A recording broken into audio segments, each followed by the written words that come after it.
Bu bizning uchun гадәти iş кенә түгел. Bizning Qozonimizda, Татарстаныбызda бик зур чара үтәчәк. Айрат Сафин шәле авылы егете бу көннәрдә Казан Экспода эшли. Аның төп максаты төрле төбәкләрдән җыелган төзүчеләр бригадаларына булышу. Ил тарихында беренче мәртәбә узучы киләчәк уеннарына әзерлеккә үз өлешемне кертә алуыма шатмын ди. Ничек эшләргә, бөтен нәрсә материалы белән снабжать итеп торабыз. Эш бик алда, әйбәт бара. Вакытыннан да алда яхшы бик әйбәт бара. Илдар Сираев та 2 атнага якын Казан Экспода эшли. Үземне өйдә кунак каршылаган кебек хис итәм ди ул. Бөтен Россиядән, чит илләрдән килү минем өчен өйдә кунак иткән кебек булган. Менә бу мәсәлән бренда павильон. Алар үзләре проект буенча үзләренең материалларын алып киләләр, имында зыялар. Әйе, без аларга булышабыз. Хәзерге вакытта Казан Экспога бары тик менә шундый каскалар белән генә керү рөхсәт ителә, чөнки һәр тарафта төзелеш эшләре бара. Бер якта баскетбол мәйданы ясыйлар, ә икенче якта скейтборд уйнаячаклар. Ярышлар башланырга әле берничә көн вакыт бар, ә төзүчеләр өчен кызу эш вакыты. Инде менә күргәнебезчә, тамашачылар өчен трибунлар хәзер үк әзер. Скейтборд мәйданчыгын әлеге экстремаль спорт түрі белән шөгыльләнүчеләр үзләре төзи. Барлык нечкәлекләрне алардан да яхшырак белүче юк. 20 елга якын Россия һәм Кытайда шундый объектлар ясаганнар. Киләчәк уеннары күп кенә катнашучылар өчен быел Парижда узачак Олимпиада алдыннан физик әзерлекне тикшереп карау өчен яхшы мөмкинлек диләр. Эти спортсмены входят в топ-30 мира. Монда дөньядагы иң көчле спортчылар көч сынашачак. Бердә җиңү яулаучылар Олимпия уеннарында да катнашырга мөмкин. Казанда узачак киләчәк уеннары ул бик сирәк була торган истәлекле вакыйга.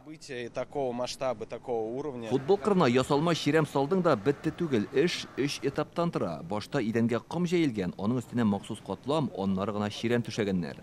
Хәзер монда яктырткычларны килисе һәм сәхнәне ясап бетерәсе калган. Мы видим медиаэкраны. Менә экраннарын җыеп куйдык инде, сынап та карадык, эшлиләр, барысы да тәртип. Бу мәйданда фиджитал уеннарны да гадәти спорт ярышларында карап булачак.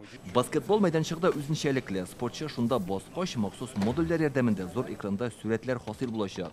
Бу технологияны күптән түгел Мәскәүдә ВДНХда сынап караганнар. Интернет белән кыенлыклар булмаячак диләр. Моның өчен өстәмә кабельләр сузалар. Интернет таштырабыз, кунаклар көтәбез. Уже скоро киләләр инде. Тырышабыз яхшы эшләргә. Менә интернет үткәрәбез.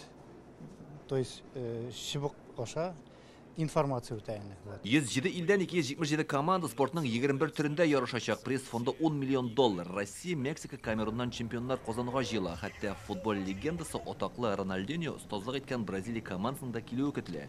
Тамашачылар өчен 80 мең билетның 70% сатылган инде. Уеннарга әзерлек турында бүген матбугат конференциясында сөйләделәр.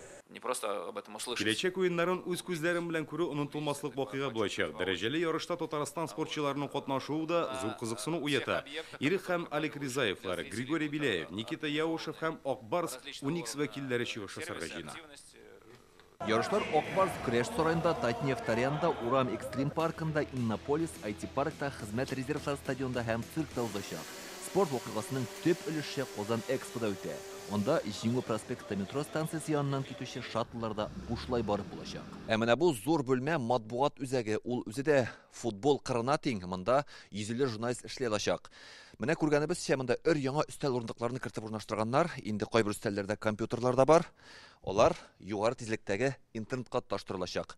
Кыскасы, тамашачыларга вакытында мәгълүмат җиткерү өчен монда бөтен мөмкинлекләр була.